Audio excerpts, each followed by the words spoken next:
Good afternoon, ladies and gentlemen. Good afternoon, ladies and gentlemen. If you all can please kindly take your seats so that we can get the session started. Thank you very much. Good afternoon and welcome to the launch of the Asia Pacific Regional Security Assessment 2024. My name is Evan Laksmana. I'm the editor of the Asia Pacific Regional Security Assessment and a senior fellow for Southeast Asia Military Modernization. Before we begin, let me remind everyone of a few house notes, particularly on the mechanics for the inserting of the the ID badge and all of that.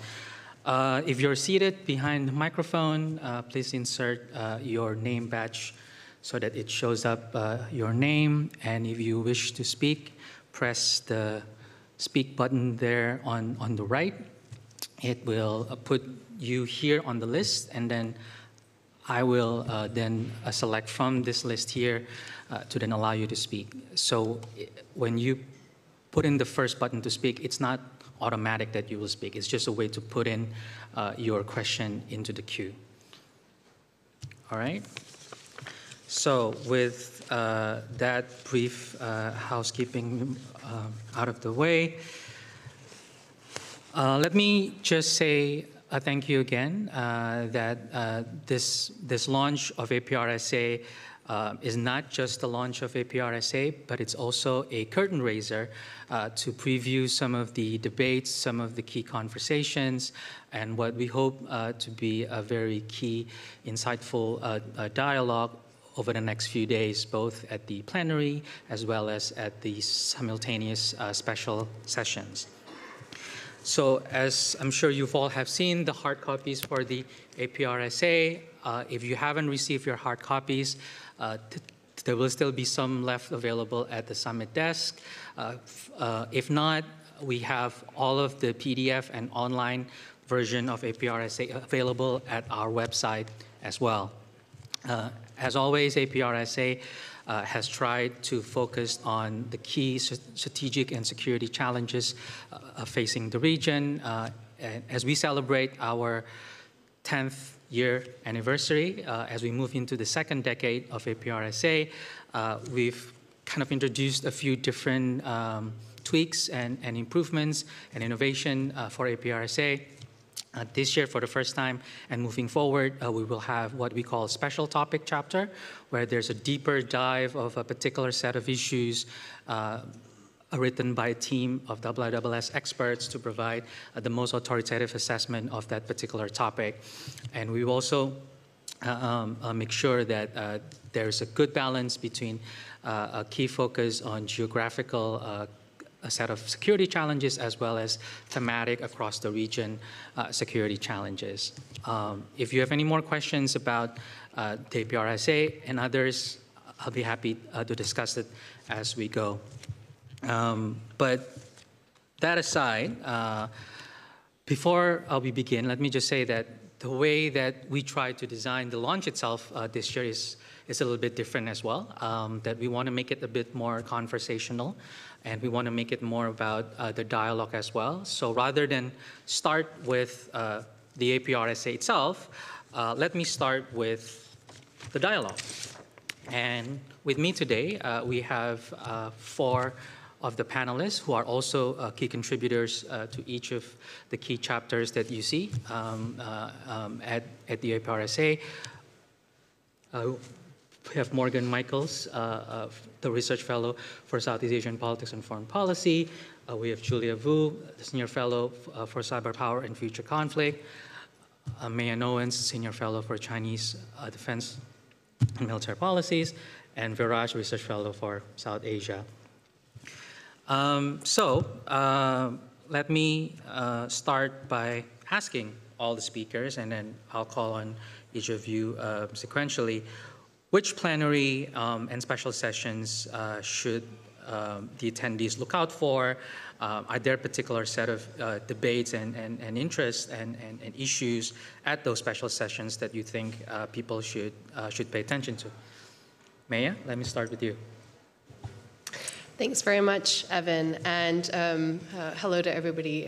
Thanks for joining us today. And maybe can I just first say congratulations to Evan for publishing this book, because it's a huge feat. It's a lot of work, and our publications and editorial and design teams put so much work into it, and it looks fantastic this year. The things that I'll be looking out for at this year's Shangri-La Dialogue, I mean, obviously covering China in my role, I'm going to very much be looking forward to plenary session 5 and Minister Dong Jun's speech of the PRC. What I'm going to be looking for in particular is how he addresses perhaps some of the challenges of regional perspectives with regards to Chinese behavior and activity in the region. This is not a new topic, of course, and it's something that we see participants from various countries in the Asia-Pacific raise every year. It seems to me, though, that although, again, perhaps we will have more meat on the bone for what the Global Security Initiative actually means in practice, how those words match actions and what explanation the PRC has for that, I think is something that I'll be interested in watching. There is, of course, a question around, as the focus of my chapter in this year's APRSA focuses on the question of crisis management mechanisms, whether or not key powers in the region can agree to what some like to call guardrails, but at the end of the day, fundamentally, whether the two countries can resolve the fact, the US and China, that they come at these issues from very different perspectives and with very different expectations, and whether this year we're any closer to bridging some of those gaps in expectations and perspectives. So I'll leave it at that for now and hand over back to you. Thank you, Maya. Viraj? Thank you, Evan, and congratulations to you also on the publication of the APRSA and to IISS colleagues for this as well. I think I'm looking for three main things at this year's Shangri-La Dialogue. Firstly, I'm really looking forward to the special session on defense cooperation and small state security, which takes place just after the launch of the APRSA. And this will examine growing major power interest and increased major power competition in smaller states and smaller states' concerns and their prospects for setting the cooperation agenda. And we have I think, a great cast list in this session with defense ministers from Estonia, the Maldives, and Finland. And this really comes at a time when smaller states are becoming the subject of increasingly visible major power rivalries, so really driven by security concerns and geoeconomic interests. So I think this will be an important session to really try and understand smaller states' perspectives as they seek to engage more with major powers. Secondly, in my role in the South Asia program at the IISS, I think one session I'll be looking forward to also is how much really does the Indo part of the Indo-Pacific figure in the discussion. So there's a plenary session on Sunday on connecting Indian Ocean and Pacific security, and this is really one session where the Indian Ocean part of the Indo-Pacific can be brought to the forefront of the agenda. Thirdly, I think for me, despite its ministerial absence due to its ongoing election process, really how much does India feature in the discussions here at the Shangri-La Dialogue this year, and how much is there discussion on India's role, both bilaterally with partners such as the US, but also in the Quad with Australia and Japan. So I think these are the key aspects that I'll be looking forward to. Thanks. Thank you, Viraj. And it's important that you point out the importance of small states because, to be honest, in the last few years, they're the show stealers when it comes to the speeches and the articulation. So thank you for pointing in the role of small states. Morgan? Thanks, Evan, and thanks to our distinguished guests and colleagues for joining us here today. I'll be looking forward to Special Session 3 this afternoon on Myanmar, where the conflict continues to intensify and escalate. This is by no means a small war. It has very serious implications for the region. The human costs of the conflict have been quite significant. Over 3 million displaced, tens of thousands of people killed. and also significant outflow of people across the region, including to here in Singapore. Myanmar is a very diverse country with many different ethnic groups with their own different identities and political histories, but it's also diverse in terms of terrain. And so this combines, and what it means is that combat dynamics, conflict dynamics across the country are very different. And so Myanmar's neighbors are all faced with very different realities on their borders, and they have different perspectives about how they should be responding to the conflict, and they have different priorities, to be frank. And so Special Session 3 today is aptly titled Opportunities for Diplomacy Amid Different Visions for Peace. The conflict now is evolving rapidly, and Myanmar's neighbors and different international stakeholders, some of which are partners with Myanmar's neighbors, are really probably at an inflection point. And so I think today will be a discussion about is there a common vision? Is there a common idea for ways forward to help ways that international stakeholders can approach the conflict and look for solutions? Thank you, Morgan. Julia? Thanks, Evan. Hello, everyone. So I guess, unsurprisingly, I'm most excited about Special Session 5 tomorrow at 5 o'clock. It's the AI, Cyber Defense and Future Warfare panel. So, and I think of those topics, the thing that I'd like to hear more about is how can cyber defenses keep up with the pace of evolving threats? And I think there are three aspects of this that I'm expecting to hear more of. So the first is partnering between countries and also with industry and civil society for national and collective resilience. As we all know, many aspects of cyberspace is borderless. And so national governments do need to reach across borders to raise that baseline for cyber resilience. And I think it's going to be interesting because at the dialogue this weekend, we have countries that represent the full spectrum of cyber power, from some of the most capable countries in the world to some of the least. And so I think kind of discussions around how to bolster and bridge that capability gap are going to be really important and interesting to hear. The second is around tackling threats in cyberspace by non-state actors. Actually, a lot of countries in the region and more widely face multiple threats from criminal groups that are using, for example, ransomware, which has massive financial implications. But the international nature of cybercrime complicates law enforcement efforts. But there have been some notable takedowns in recent months. And so I expect that kind of conversation around collaboration to tackle cybercrime could come up too. And I think finally, when we're thinking about cyber defense at IISS, we don't really just think about cyber kind of hacking of systems, but we also think about the information environment and also the critical physical infrastructure that underpins it. And so, you know, for many countries, they view those threats in isolation, in separate layers. But I think that increasingly, if we're going to have a more comprehensive cyber defenses, we need to think about it holistically. And so I'd like to hear more from countries on how they are doing that. Thank you. Thank you, Julia. I think those the set of key questions are certainly highlighting the complexity of great power competition and how multifaceted that process is. Let me circle back to Maya and talk more about a regional crisis management more broadly. Of course, as you mentioned, you know, the U.S.-China equation is certainly perhaps the more crucial part of regional crisis management right now. But what do you think about the broader set of regional crisis management mechanisms beyond just U.S. and China?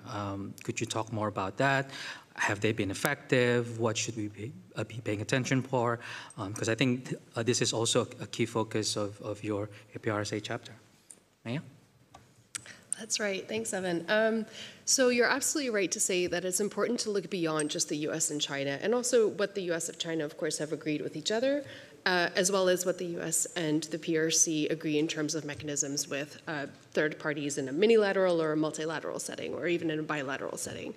This greater and increasing kind of fabric of mechanisms between countries, excluding the US and China, is particularly interesting in this year's, in the chapter that I wrote, at least from my perspective, because it shows that countries are seeking alternatives for crisis management. They're seeking cooperation with each other on key areas of concern. And for two examples, just to highlight two examples, there is the Malacca Straits Patrol that was signed in 2004 between Singapore, Indonesia, Malaysia, and Thailand. And then there's a trilateral cooperative arrangement between the Philippines, Indonesia, and Malaysia that was signed in 2016. And these are all very issue-specific mechanisms that seek to not only engage political dialogue, operational leaders dialogue, but also include things like exercises or patrols, and most importantly, I think, also information sharing. And I think that information sharing piece is noticeably particular to these types of mechanisms. Important, of course, to create a common understanding of an operational environment and the threats faced to all the countries included, but also important in the sense that it's a signal, of course, of trust between countries when one does so.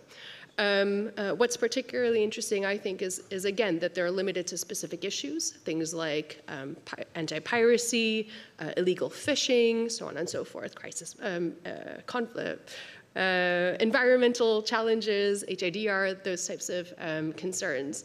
That leads to, I think, the building blocks for potentially using these limited mechanisms between limited numbers of countries in the event of potentially different types of crises. That could be a model that could be expanded to other countries, to other minilaterals, to again enhance the fabric of mechanisms between countries that exclude the US and China. And I think hopefully, perhaps, there's an opportunity here to, if more countries do so, to create a common understanding and a common standard of perhaps behavior and expectations that all can agree on without necessarily needing a large-scale multilateral mechanism that would be long to agree to and difficult to agree to. That, I think, from my perspective, is particularly important here in Southeast Asia, considering the recent activity that we've seen in the region that has caused some tensions. What was noticeable, of course, is that this isn't equal across the Indo-Pacific. There are regions that are noticeably, or subregions that are noticeably absent when it comes to this type of progress. And here, in particular, the chapter notes the lack of progress when it comes to stability on the Korean Peninsula in particular. So if we wanted to focus on something where a lot of work still needs to be done, that would be one case study to look at. Just to pick up on that theme, and let's say we go back to the US-China equation. If, let's say, US and China find it so difficult to talk to each other, particularly on the military side, is there anything that non-US and China, but maybe from regional countries, can do to mediate that or to help that communication? Can track two attempts at having, a trilateral mechanism that would bring US and China to talk to each other, would that be useful, you think? I mean, I think it is in the sense that it gives yet another opportunity to exchange ideas and to build a common understanding of, as I mentioned, expectations or grievances. So there is absolutely a role for a Track 2 dialogue in this, and the IISS works quite closely with Track 2 dialogues and Track 1.5 dialogues. We have quite a long history of doing that type of activity. And clearly it's, this is something that others in the region, of course, are very much engaged on as well. So I think absolutely. Track 2, of course, also presents an opportunity for non-government officials to perhaps speak a little bit more frankly than is done in a formal official setting. So there, perhaps there's a little bit more scope for frank and honest conversation without the need for necessarily too diplomatic of language. Thanks. Thank you. Let me turn to Firaj. For all of the attention that we just talked about of the US-China piece of it, the competitive dynamics and others, crisis and all of that, people have then sort of may have underappreciated the role that India, in particular, as you mentioned, could play as a defense diplomatic partner, particularly for those countries in the Indian Ocean region and increasingly in Southeast Asia as well. Could you explain to us a little bit more of why do you think and how do you think India has sought to grow its security partnership with regional countries in recent years? Can India genuinely be an alternative to US and China? Thank you, Evan. I think the main strategic change and, I guess, driving factor for India has been the India-China border clashes in June 2020, which has led to an increasingly competitive relationship between India and China. And now China really is India's primary current and long-term strategic challenge. And therefore, because of this, India has engaged with a number of partners across the Indian Ocean, Southeast Asia, the Gulf, Europe, and elsewhere in terms of enhancing its diplomatic and including defense diplomatic relations with these countries to try and counter China's regional presence and influence. However, I think India still faces a number of budget and capacity constraints which limit its ability to become a major power globally. And this is why enhancing partnerships with key countries is really becoming more of a factor in India's foreign policy priorities, because really India on its own cannot match the level of infrastructure and economic spending that Beijing carries out, especially in the Indian Ocean or in Southeast Asia as well. So therefore, India has really, I think, gone on another route, which is focusing primarily now on defense and security relationships with key partners across, especially the Indo-Pacific region and the Gulf. And this is really what India sees as a way to enhance its presence and influence, but also a key factor is enhancing trust with each of these partners. So because of this and because of the budget constraints that India faces, it has really changed its priority, which was announced in, I think, Prime Minister Narendra Modi's first term of being a net security provider, primarily to island and littoral states in the Indian Ocean, to becoming a preferred security partner for Asia-Pacific nations. And this preferred security partner aspect really helps India to enhance trust with its partners across the region. And therefore, it has really stepped up its defense diplomatic efforts across the region, including ministerial and service chief visits, arms exports, and military exercises as well. So, for example, out of the 15 visits abroad by India's Defense Minister Rajnath Singh in 2022 and 2023, 7 of these were to Southeast Asia and the Pacific. So I think this really highlights India trying to enhance its relationship, especially its defense relationship with this region. And it really enables India to cooperate, I think, on more sensitive issues with partners, because working on defense and security relations enhances really, as I mentioned, the trust factor in this. So, for example, India and the US, Australia and Japan have really enhanced their cooperation on their key strategic interest, which is countering China's role in the Indo-Pacific region. In the Indian Ocean, you're seeing India now, it's established what I think is the most active security-focused group in the Indian Ocean region called the Colombo Security Conclave, along with the Maldives, Sri Lanka, and Mauritius, with Bangladesh and Seychelles as observers, which is really focused on maritime and other security issues. With Southeast Asia now, India has really, since the India-China clashes in June 2020, it's shared its reluctance to engage with China's neighbors in Southeast Asia, and it's really enhanced its defense and security cooperation in this region, which was demonstrated by the delivery of the BrahMos cruise missiles to the Philippines last month. And so this is really a key factor of India's defense diplomatic engagement. But I think at the same time, India's growing convergence with what he calls like-minded partners in the US, Australia, and Japan highlights still a key, I think, a growing divide between India and China in this region. And it's adding, I guess, more towards a instability in the region as well in terms of just the division or the geopolitical polarization of the region. And I think for India, its main concern is, on the foreign policy side, is China increasing its own engagement in the Indian Ocean region and with India's neighbors in this region. And therefore, I think that will be the priority for India, to try and prevent China becoming more influential and gaining more presence in the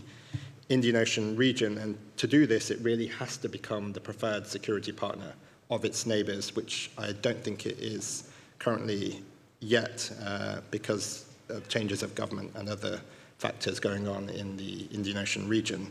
So all of these defense partnerships, I think, should really continue to support India's aspirations to become a global power. But I think there is a divergence between India's rhetoric of becoming a global power and the reality that it's able to do so because of the budget and capacity constraints that it faces. So therefore, on your question, can India become a genuine alternative to the US and China?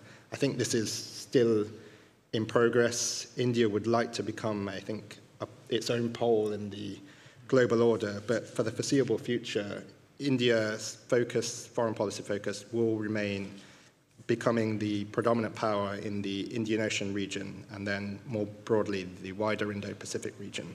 And all of these issues are covered in a chapter that co-authored with my colleague Antoine Levesque on anchoring India in the Asia-Pacific region. So I highly recommend that you sit down and read this chapter as well. Thanks. Thank you, Viraj. Let me pick up a little bit on what you said. If the beginnings of India's growing defense security cooperation role in the region comes from the concern about China, and therefore, these defense cooperative engagements are a way to counter China, do you think there's a potential risk that Indian Ocean region countries, as well as those in Southeast Asia, increasingly see India-China competition as something that they have to choose from as well, and that they cannot do both work with India and with China? I think the Indian Ocean island and littoral states, as well as those in Southeast Asia, are already becoming increasingly visible signs of the India-China rivalry. But I think their key concern is not wanting to choose between India and China. And I think that is where the key factor, and which we look forward to discussing in the next special session on defense cooperation and small state security, is the agency of smaller states and really allowing them to try and set the cooperation agenda with their partners. And I think this is one way that they can try and, I guess, balance relations, but also play off both major powers, India and China, and others, including the US. So, for example, you could increase defense and security relations with India while at the same time increasing infrastructure and economic assistance with China. And so I think countries can actually use these major power rivalries and competition to their own benefit and to suit their own interests. Thanks. Thank you, Viraj. And speaking of India's regional role, it certainly plays an important role, diplomatically at least, with its own neighboring country, Myanmar, as we've seen in the past year or so. Morgan, perhaps let me turn back to you. Could you tell us a little bit more about the different diplomatic approaches of Myanmar's neighbors like India in managing the post-coup conflict? Have those different approaches, you think, have taken sufficient account of recent developments since Operation 1027, for example? Sure, thanks, Evan. Yeah, so in response to the conflict, there's really been four main tracks of diplomacy, and they're quite divergent at times. The first one is the one led by, let's say, Western countries, the United States, and this has involved sanctions against the Myanmar military, as well as some symbolic and financial support for opposition groups. And then, of course, we have, and the Western track, I'll say, has largely deferred to ASEAN. And we have ASEAN, ASEAN and its 5-point consensus. ASEAN has downgraded Myanmar's membership in some key meetings, but I think is still really exploring ways to seek de-escalation and facilitate, or at least create the conditions for a future dialogue between parties to conflict. Then there's what we call the neighbor track, primarily led by Thailand, and this is looked for alternative ways to seek de-escalation. And then lastly is the efforts made by China. And China is by far the most influential external actor in Myanmar. China has been able to influence dynamics on the ground in the country, as well as the relations among different actors, and it's also been able to facilitate dialogue, and even recently was able to broker at least a limited ceasefire between the Myanmar Armed Forces and 2 different groups. And so it's important to understand these approaches in the context that defined the first couple years of the post-coup war, which has now changed. So in the aftermath of the 2021 coup, protesters, in response to crackdown by security forces, they formed People's Defense Forces to resist the military's rule. These are primarily active in the center of the country, where the Bama majority lives, and then ethnic armed organizations reactivated their struggles in the peripheries, and then these 2 movements fused together later, and this has presented the military with very significant challenge.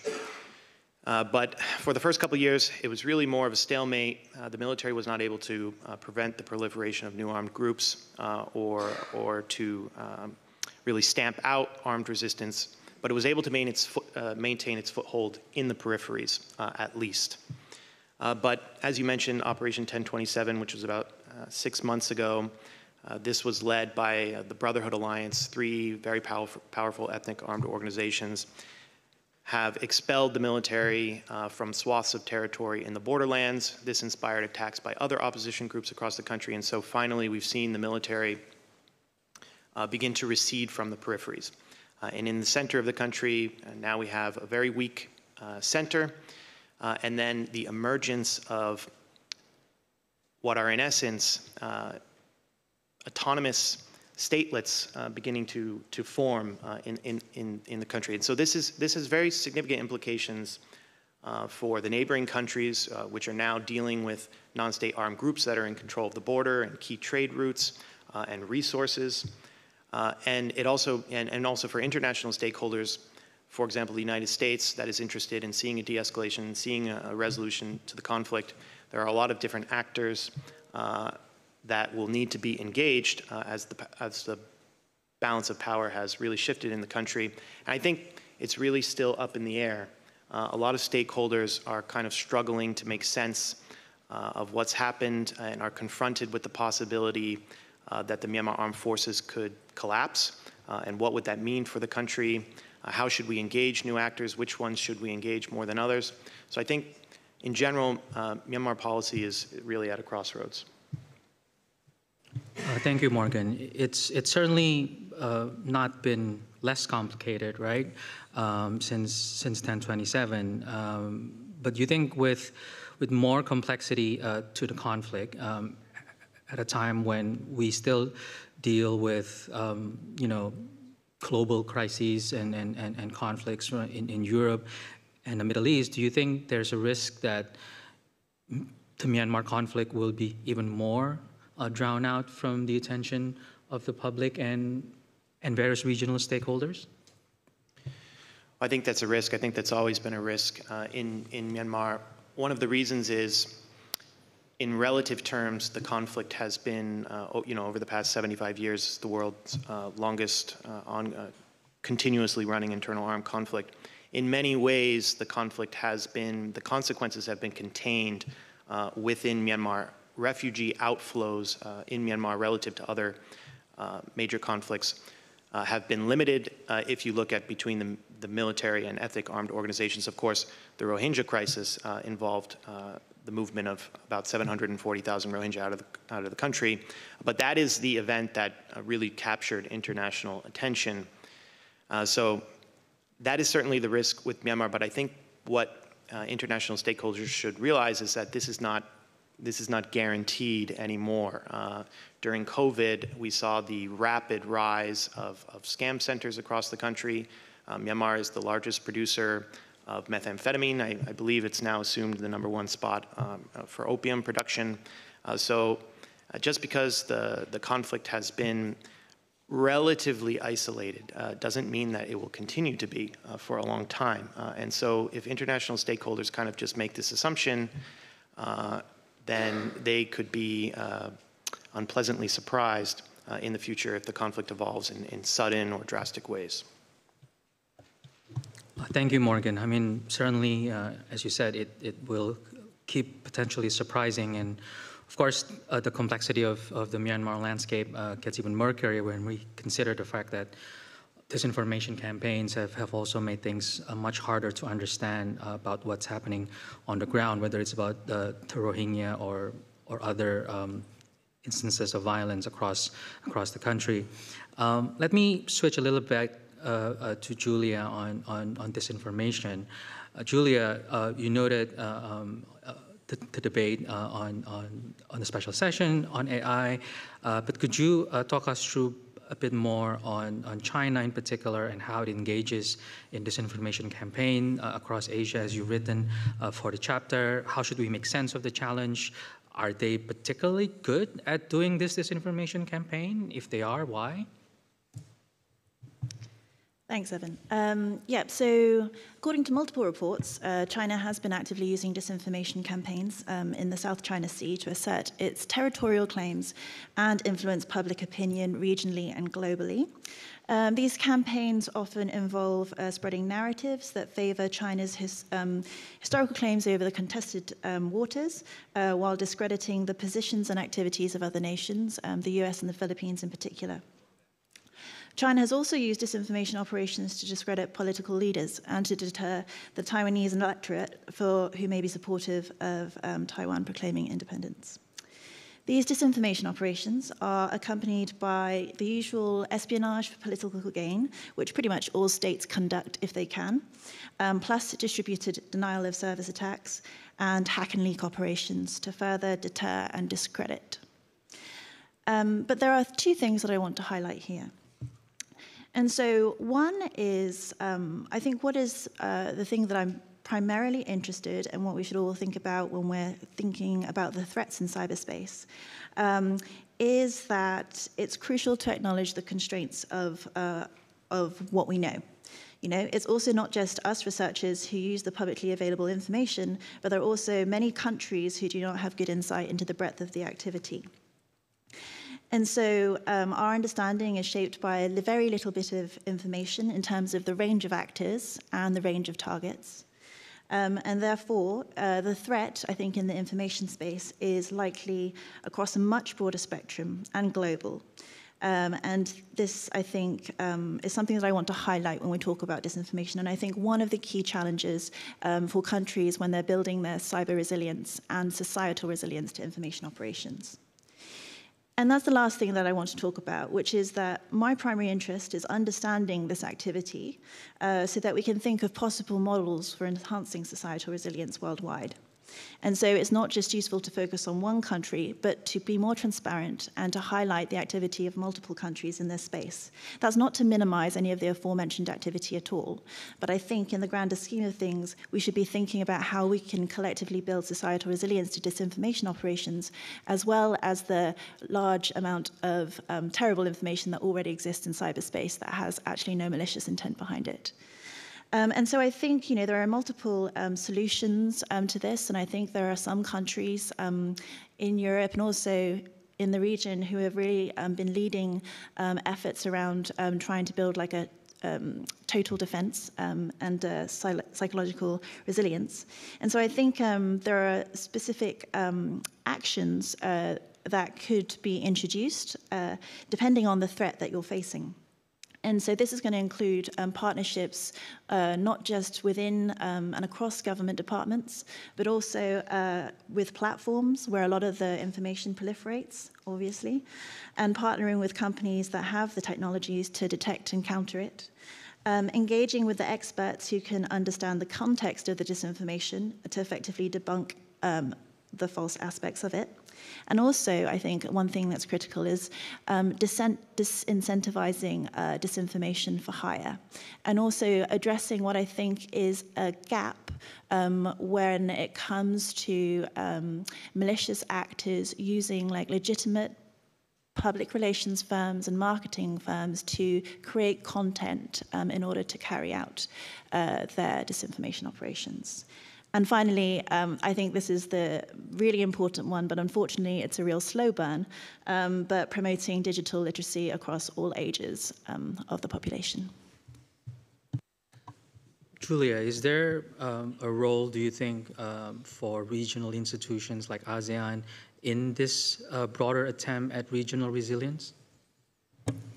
Yes, definitely. I think there's a lot that can be done in terms of information sharing, and I think that ASEAN's ACIC actually has a component around defending against information operations.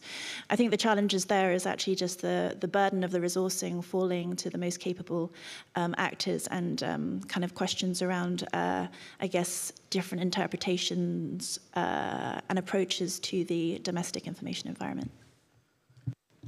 Thank you. Let me now invite the audience, if you have any specific questions, to remind everyone again of the procedure. You want to press speak to put yourself up into the queue, and then I will determine from the list here who will speak, and then your mic will be on if I call on you. All right. Wang Dong. Thank you. I know that what I'm going to say here below probably will incur the risk that I being disinvited for future Shangri-La Dialogues, but I feel compelled to say this. You know, I can see that a lot of work have been put into this report, but I'd like to paraphrase from an expression a colleague that used from previous session. I think some of you might were present. That is a false sense of rigor. False sense of rigor. Honestly, you know, when I sort of went through this report, I feel quite a bit of disappointed. Portraying China as the villain, the bad guy in the room, and everyone else is innocent, I think it's nothing but a rigorous study, right? If everything China does is disinformation, Julia, and everything the United States and its ally does is defending freedom and democracy, I just don't know what to say about the scientific value of such a study.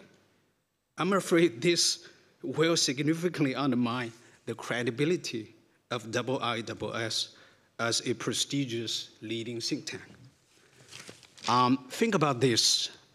If any position China takes to defend its own interests and rights will be defined as disinformation, then I'm afraid the concept of disinformation probably will lose credibility and relevance for the purpose of analysis, because whatever China does, try to defend its interests, will be defined as disinformation. This is highly biased, and it's no longer an objective analysis. I'm very sorry. You know, I wanted to see a high-quality, excellent study that will really represent the status IISS as a world-class think tank. But what I see here is that, you know, I'm sorry to say that it's just no longer an objective analysis, and you know, with all due respect, you know, Mia and all colleagues, Julia, we are friends, but I have to be a bit of, I'm not critical, but I think this is something I think you have to think really hard about that, because I just. Thank you, Wang Dong. Yeah. I would like to interject because while I appreciate your pre-prepared remarks, it seems that it distracted you from listening to the key point around data that I made, which is around how much transparency there is in the information environment and what this report is based on, and that's the publicly available data.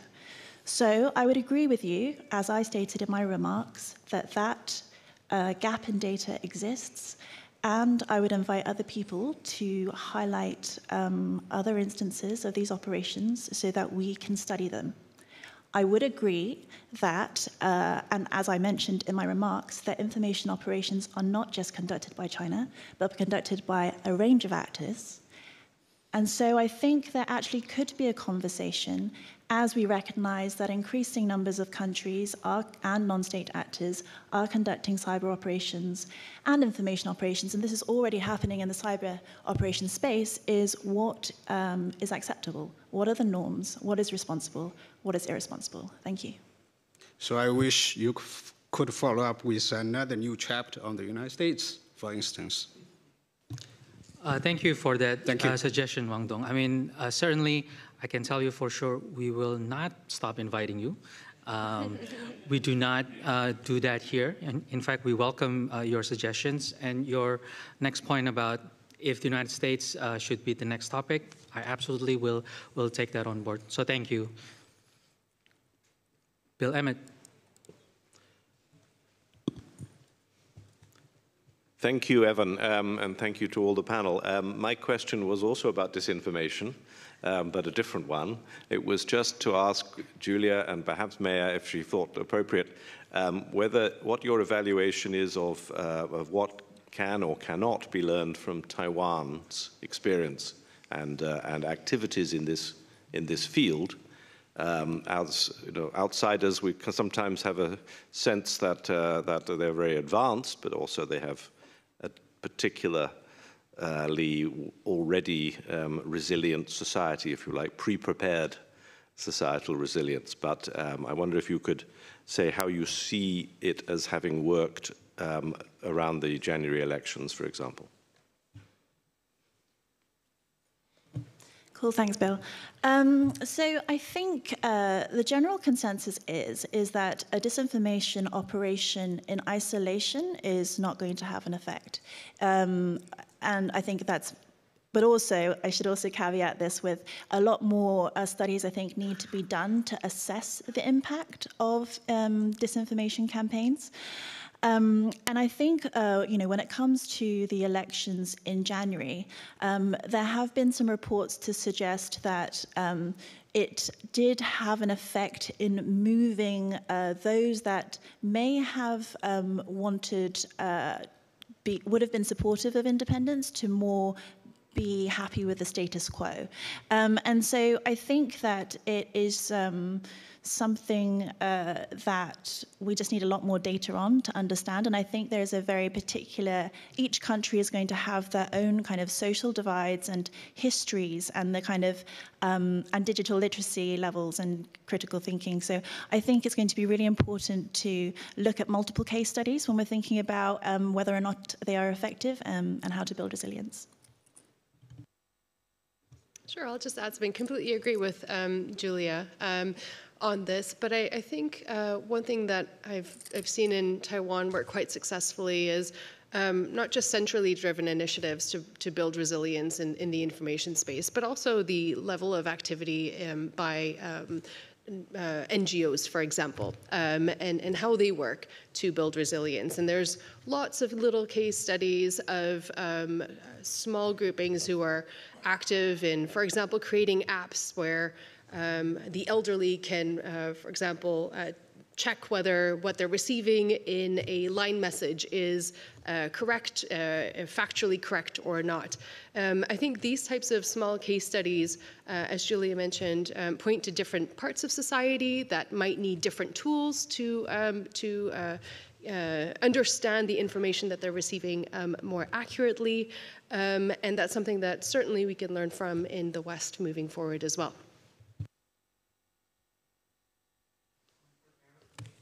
Comfort Arrow. Thank you very much. I really appreciate the introduction as well.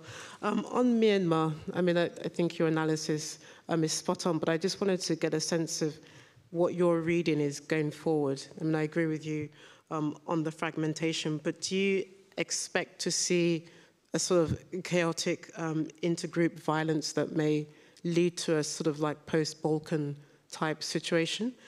And then to your colleague who spoke on India, I was curious as to where you see relationships between India and Pakistan. Today you didn't address that in your analysis, and the relationship still appears, at least from my perspective, I'm with the International Crisis Group. From my perspective, it sort of remains still on the edge in terms of the relationships there. And then just one more question again to you in relation to China, India. I mean, all of you spoke in different ways on what crisis management could look like in the region. It looks pretty elusive when you look at it from India's side of the border.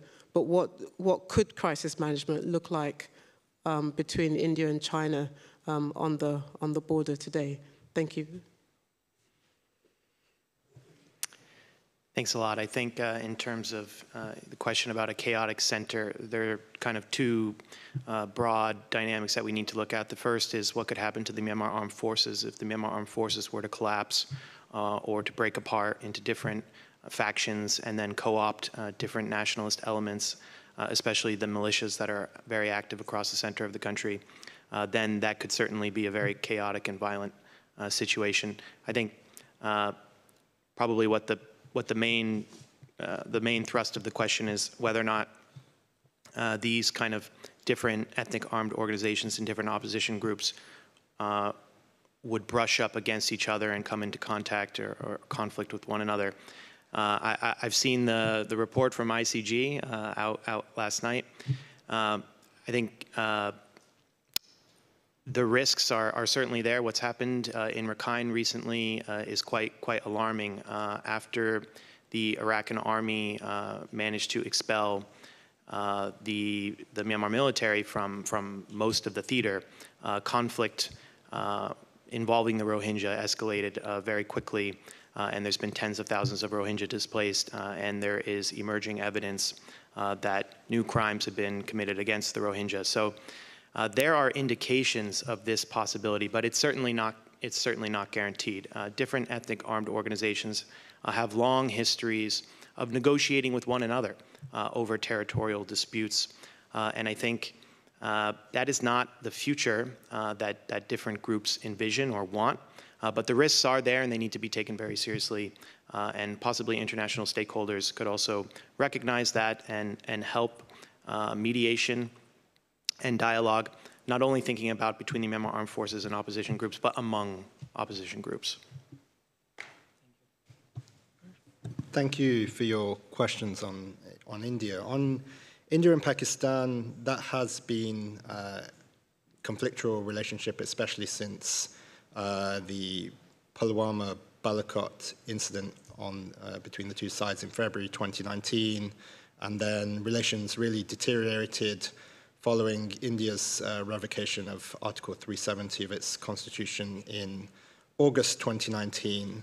And really now we're seeing a state of a lack of diplomatic engagement, two sides really just not speaking to each other. There hasn't been a peace dialogue between India and Pakistan at the bilateral level since December 2012.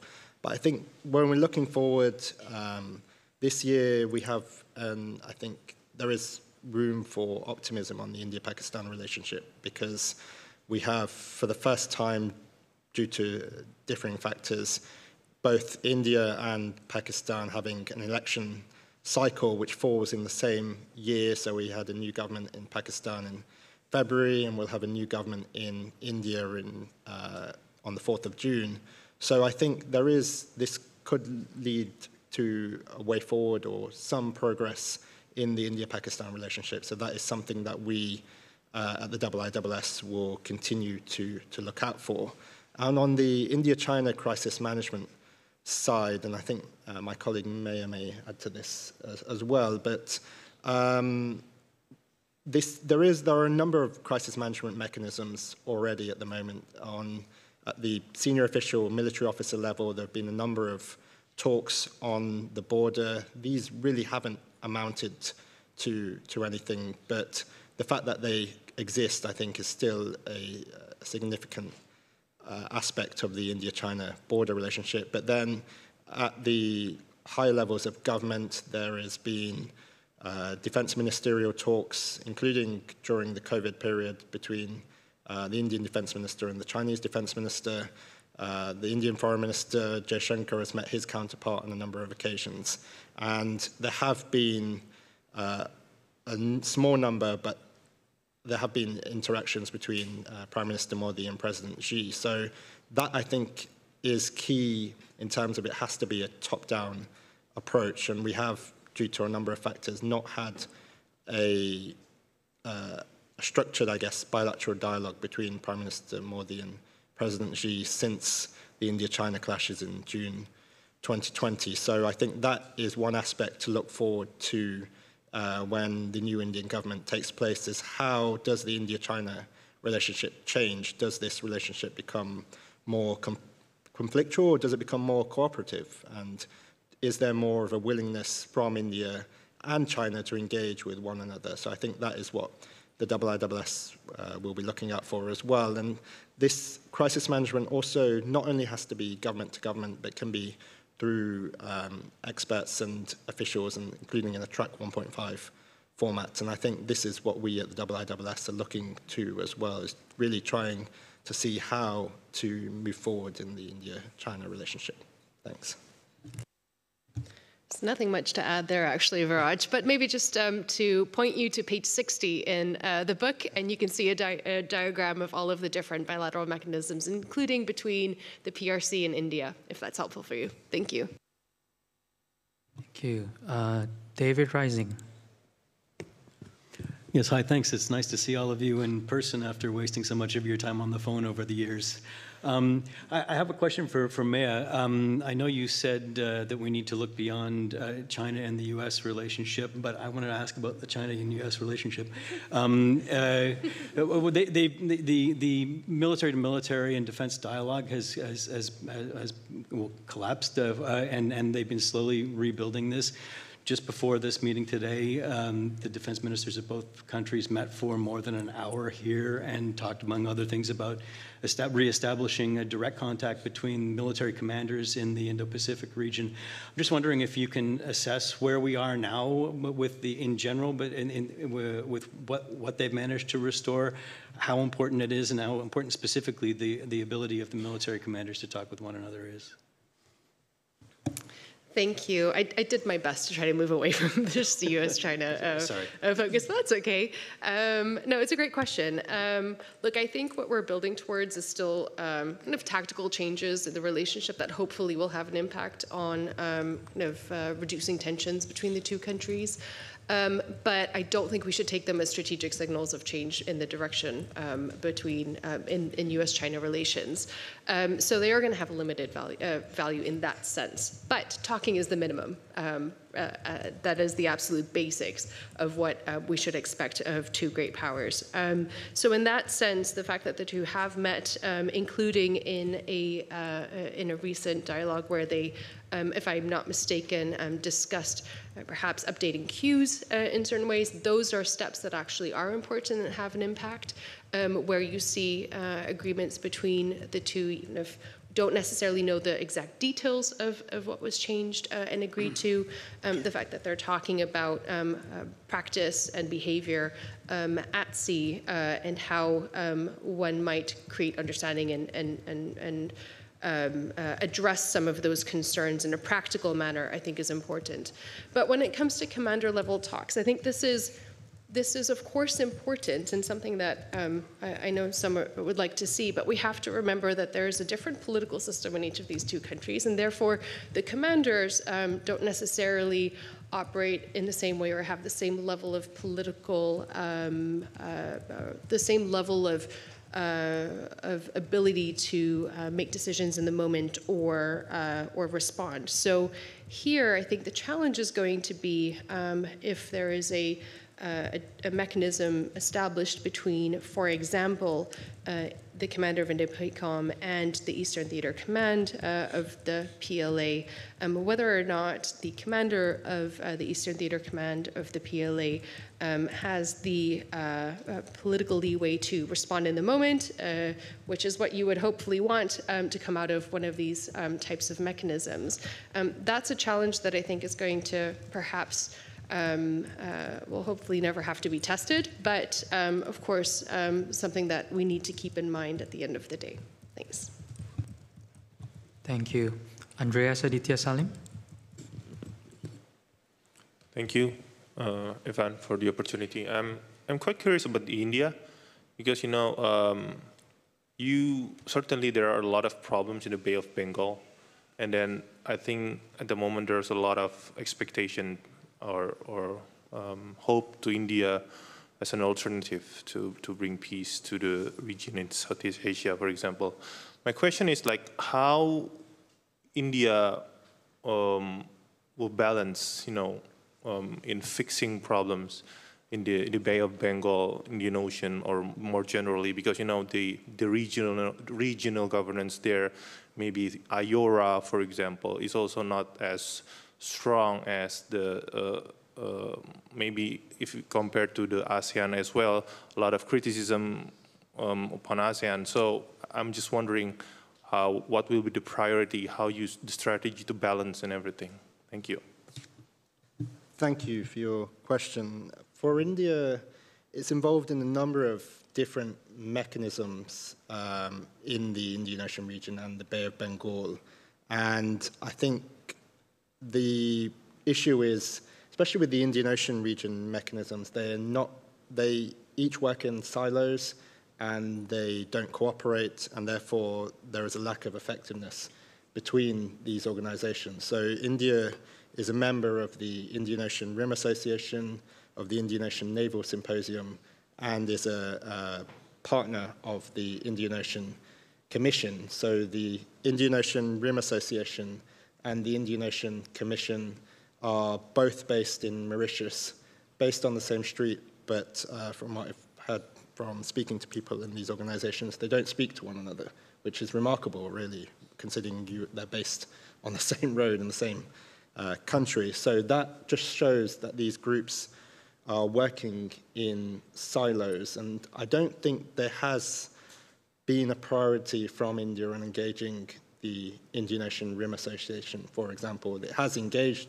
with it, but it's not a priority. I think two priority groupings for India really have been the BIMSTEC grouping in the Bay of Bengal, which has really stepped up since 2019, in Prime Minister Modi's inauguration ceremony in June 2019, he invited the BIMSTEC leaders to that, to attend that inauguration.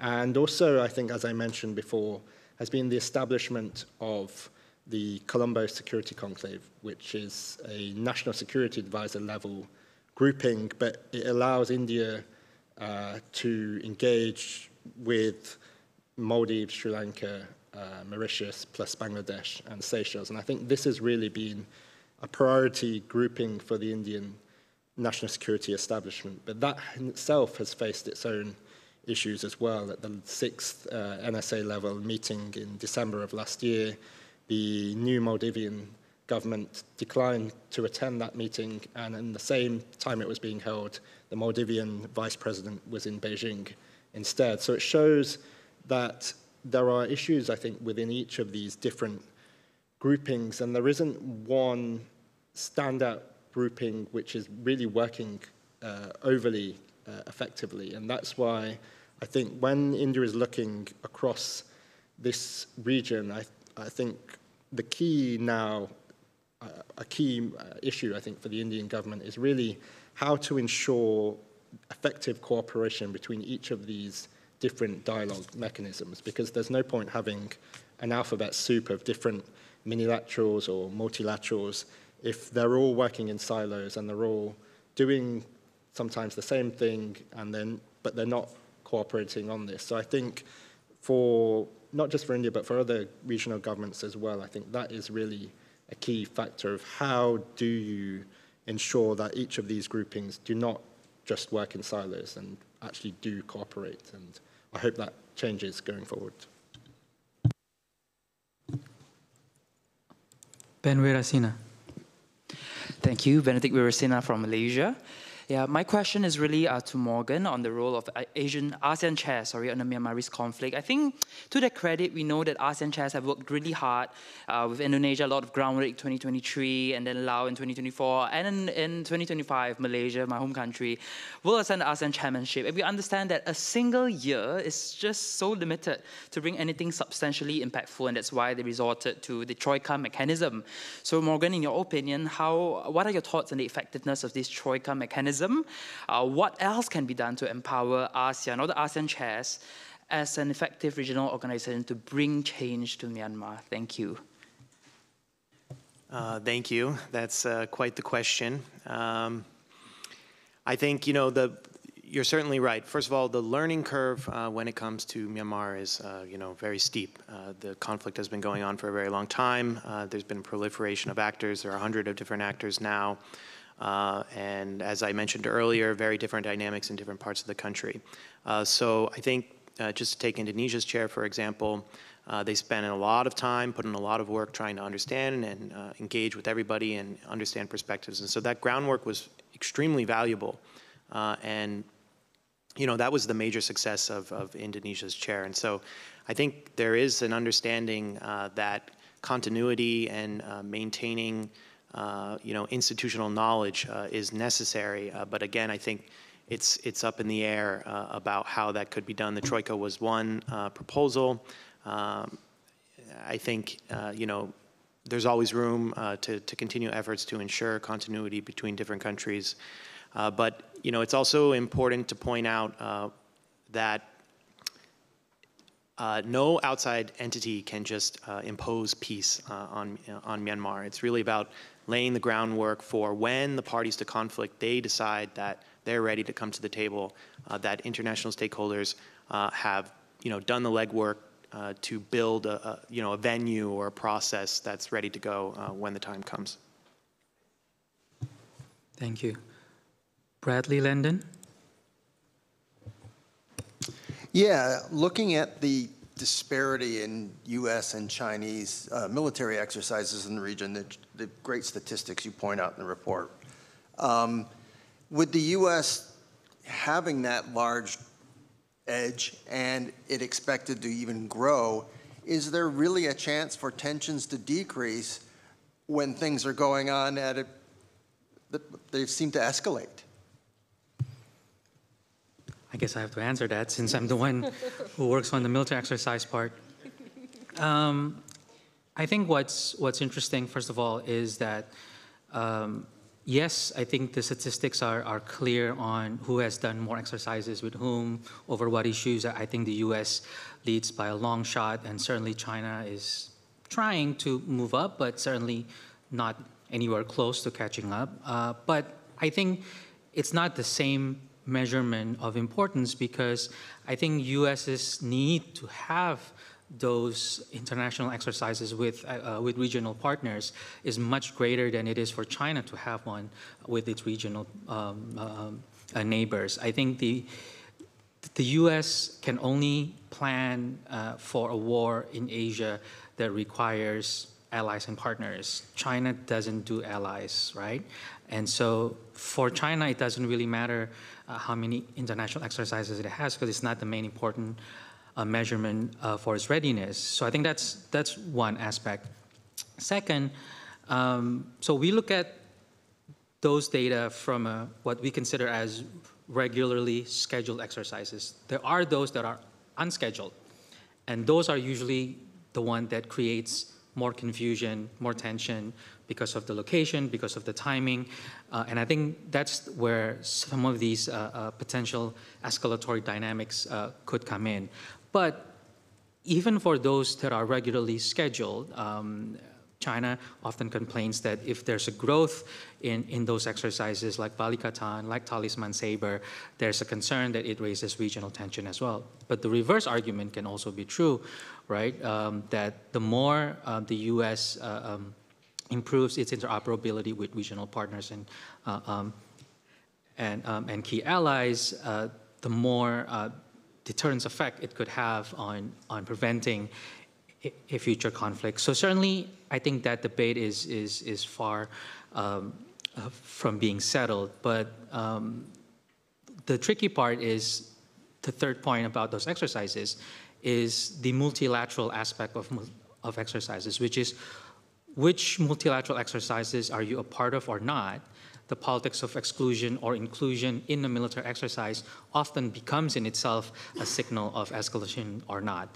If we don't feel comfortable enough of even engaging with you in a multilateral setting, we are not likely to engage with you in complex bilateral exercises. So it's about an indication of trust as well. So the key point of all these three key features of that exercise piece is simply that, yes, the exercises thing is important. There's operational key implications, but it is a function of a broader set of strategic trust. It is a function of a broader set of strategic intention and signaling as well. So it's not just a tactical thing. Atia Ali Kazmi. Thank you. Very impressive discussion indeed.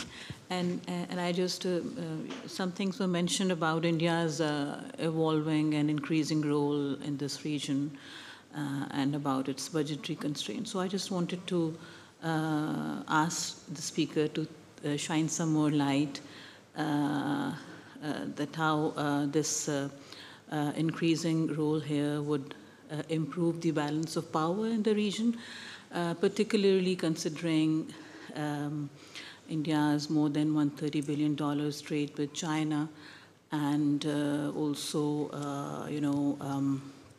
the increasing pace of developing missile technologies, and the status-driven arms race that's going on, especially in South Asia, which is affecting not only the immediate neighbors, but also, and then the dysfunctional SAARC, the organization which was supposed to bring all these states together for a collective economic interdependence, and then India's improving relations with Iran. And so how do you think, and once again, the so-called strategic autonomy that India wants to maintain? Thank you. Thank you, Atia. I think what you raised, there are important points. India is involved in a number of different diplomatic, military, defense groupings and engagements across the region. And I think, as I mentioned at the start of my remarks, the change, I think, in India's regional strategy has really come since June 2020 and the India-China border clashes. So I think this has really added to the geopolitical polarization of South and of Southeast Asia, and you're really seeing countries adding to this regional divide. And I think what you alluded to as well is one aspect has been, I think, the strength and growth of the India-US relationship, especially on the defense and technology side. And this has enhanced India's own technological capabilities as well. So I think looking forward, all of these aspects fall under India's policy of issue-based alignment or multi-alignment, and that will continue. So whether it's engaging with Iran or engaging with the Gulf, or engaging with, in the past it engaged with Qatar and the Gulf as well when they had conflictual relations. So I think this will continue to be India's policy. So I don't see a dichotomy, I think, in how these elements conflict with each other. But there is one level of India's engagement with major powers such as the US and others, but at the regional level, there has to be dialogue as well. I think that is really key. You mentioned the South Asian Association for Regional Cooperation, which has really remained dormant for the last few years. So I think, can really groupings such as SAARC be revived under a new Indian government? That has been dormant because of the tension between India and Pakistan, and because Pakistan is scheduled to hold the next SAARC summit. But if relations between India and Pakistan were to improve slightly in terms of dialogue or restoration of high commissioners in both countries, could this then lead to groupings such as SAARC being revived and really just trying to enhance regional growth, because intra-regional trade in South Asia is only at 5%. So I think this is really what needs to be a focus. And I think from the Indian side, there can be a high-level focus with countries such as the US, Australia, and Japan, but the region matters, and India has a neighborhood-first policy. So perhaps there hasn't been a formal policy document on, apart from a one-pager on India's neighborhood-first policy. So could the government release this in the next, we will look out for?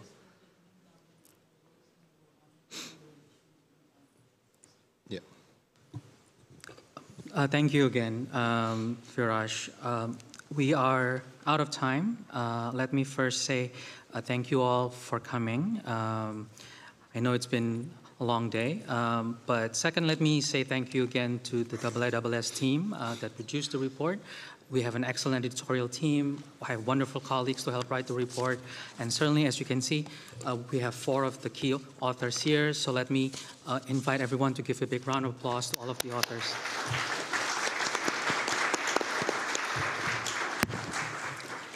Thank you again, and we'll see you soon.